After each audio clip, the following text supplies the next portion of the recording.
Is Usher's spouse divorcing her after she seduces a fan? Said, "Hi there, everyone. Greetings from the amazing channel. Here's Usher." Destroying additional houses, he allegedly seduced one of his admirers in a video that went viral, and the woman appeared to want to take a chance since she was so desperate.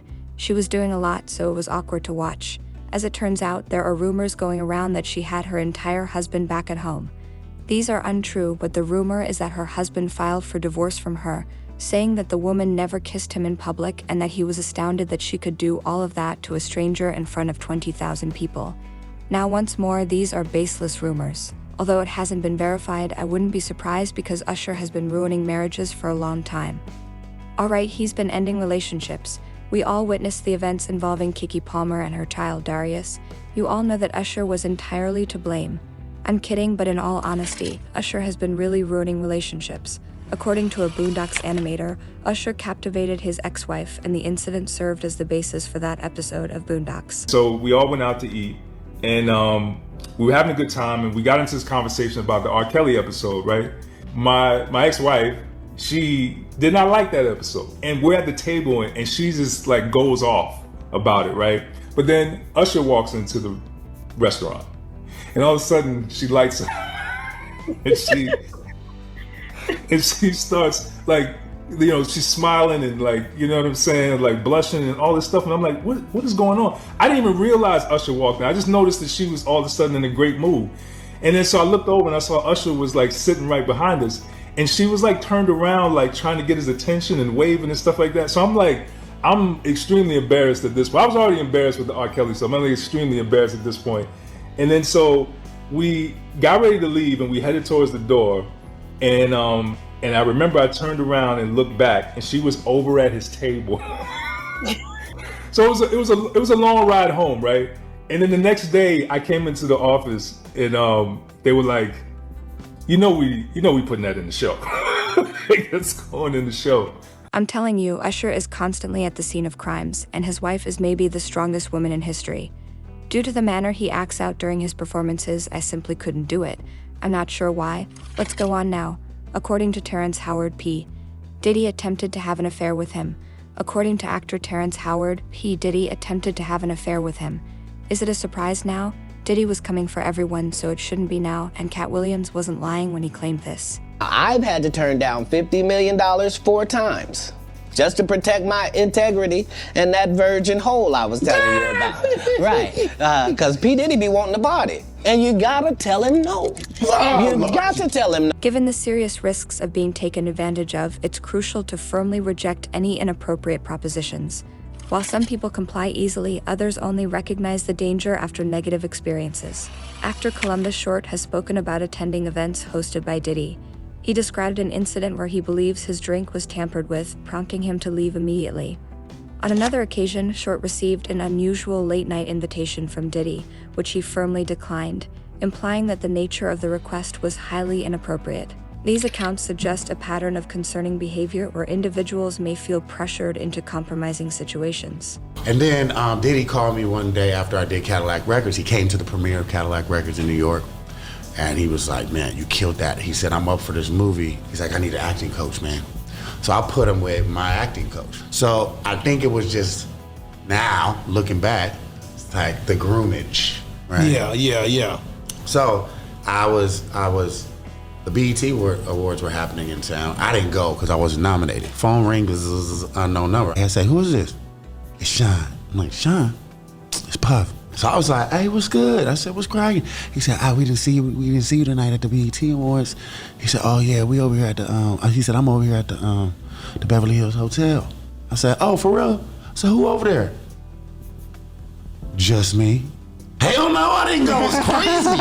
It's ridiculous what I look like going to a grown man's hotel room in the middle of the night. Terrence Howard has come forward with allegations of inappropriate behavior by Diddy. You ever have the opportunity where you got invited and you said no to it? Hell yeah. What was the consequences when you said no? Puffy invited me for weeks, asking me to come and teach him how to, wanted me to be his acting coach for a while. Go there and he's sitting around just looking. I'm like, "Okay, what's the material you want to work on?" He's just looking at me. Then next thing you know, "Okay, hey, will you help me? I want to hear your music." So I come over there and I play the music, and he's sitting there just looking at me. like waiting. Okay. So then my assistant was like, you know, he wants to hang out with you next week. And I was like, for what? He's like, I think he's trying to fuck you. That's what my assistant said. And I was like, oh, okay. Now I get it. So now no more communication. Have lost businesses because I don't bend over in that way.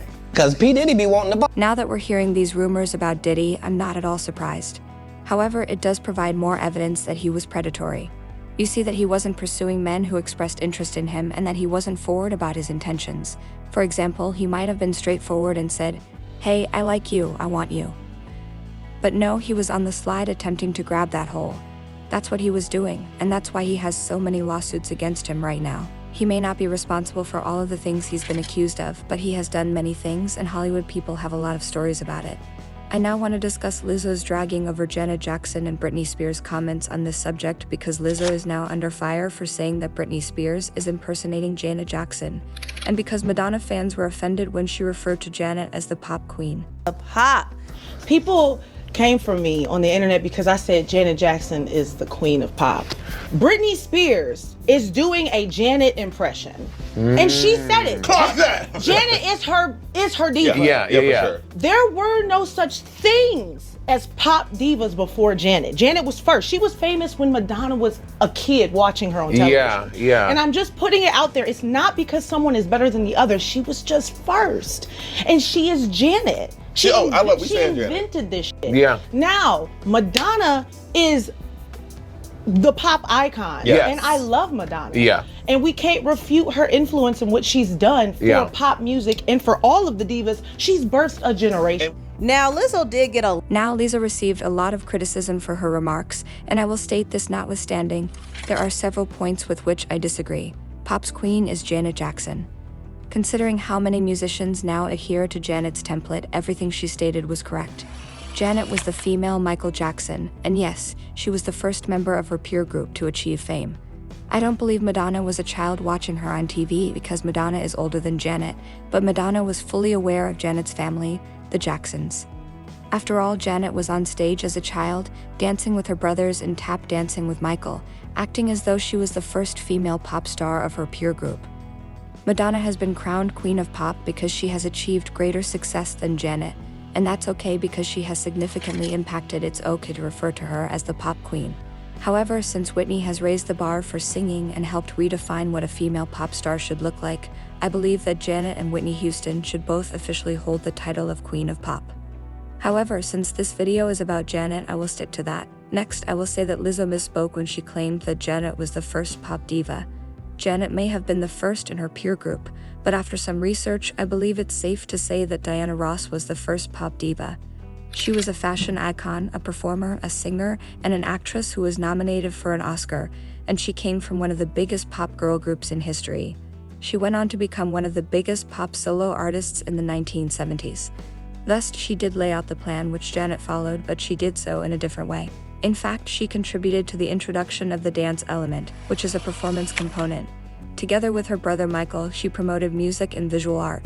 She shattered Billboard records while experimenting with various genres. MTV honored her as an icon for this reason. Is Janet Jackson the inspiration for Britney Spears, or is she copying her? Her enormous influence, particularly on Britney Spears and other Y2 K-pop sensations who emerged. When I was younger, Janet Jackson was a big inspiration to me. I remember seeing her If video for the first time and I was like, I want to be like her. Yeah, I thought she was very cool. I remember I met Janet for the first time. She was meeting me after one of my shows and I was coming off the stage all sweaty and stuff. I was like, hi, it's nice to meet you. And she was like so sweet, such a dog. Yeah, so tiny, yeah. You know, I wound up meeting, I met Britney just a few days ago. Just a couple days ago, how did that go? I saw her show, and one of my best friends is dancing with her, Gil, and she said that I inspired her a great deal, and that's so flattering for me. Yeah. She actually covered Black Cat, I believe, in one of her concerts as well. I know she's a big fan. I heard about that, yeah. I want to talk about Britney now since I felt Lizzo was somewhat contemptuous when she said that Britney was impersonating Janet. Let's be clear now, Janet has a big influence on Britney's singing, dancing, and performing style. It is an undeniable fact that Britney is Janet's daughter, period. However, implying that Britney is an impersonator really minimizes what she did and achieved throughout her career. It would be like claiming that Lady Gaga is a Madonna impersonator or that Beyoncé is a Tina Turner impersonator. It's not that Lizzo's opinion was musically unsound, but she's not wrong about Janet's influence, and I don't like how people tried to downplay her in order to refute what Lizzo was saying. I think Janet's disrespect is crazy, and I know that her being blackballed for 10 years affected how people acknowledged her. After that Super Bowl incident, she was really blackballed from Viacom, MTV, VH1, and everywhere for the most part, even her music. Therefore, it's not really surprising that people don't understand her impact because she's not really celebrated in the same way as her peers. She influenced both pop and R&B music, and I appreciate that many R&B musicians actually give Janet flowers and draw inspiration from her. However, I don't think Lizzo was entirely incorrect about what she said about Janet, but I do think her viewpoint on Britney Spears was a little strange. In any case, please share your thoughts about this video in the comments section below. If you care, kindly like, comment, subscribe, and share this video.